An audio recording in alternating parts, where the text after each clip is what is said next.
Diaqonalları perpendikulyar olan düzbucaqlı trapesiyanın diaqonallarının uzunluqlarının həndəsi ortası 5 olarsa onun hündürlüyünü tapın. Burada diaqonalları çəksək. Nəzərə alsaq ki, diaqonallar bir-birinə perpendikulyardır. Digər diaqonala paralel olan bir xətt çəksək buradan. O da bir-birinə perpendikulyar olar. Yəni bu diaqonala perpendikulyar olar. Paralel düz xəttlər arasında qalan uyğun bucaqların bərabərliyinə görə yaza bilərik bunu.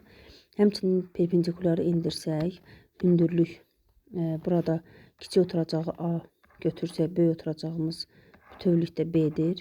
Paralel olaraq gəldiyi üçün bu hissədə A-dır. Deməli, buradan o tərəfə qalan hissədə yenə böyük oturacağı bərabər olar. Diaqonallarımızı D1, D2 ilə işarə etsək. Deməli, bu D1, bu D2 olsun.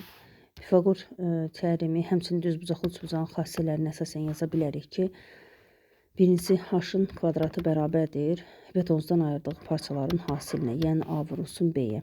Həmçinin D1-in kvadratı bərabərdir A vurulsun A plus B və D2-nin də kvadratı bərabərdir B vurulsun A plus B.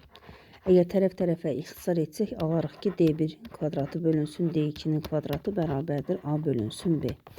Burada biz D1-ə, deməli, D1-in, daha doğrusu A-nı D1-in kvadratı ilə, B-ni də D2-nin kvadratı ilə əvəz etsək, alarıq ki, H kvadrat bərabərdir D1-in kvadratı vurulsun D2-nin kvadratı və o da kökün altında. Hər tərəfdən kök alsaq, burada alarıq ki, H bərabərdir kök altda D1 vur D2.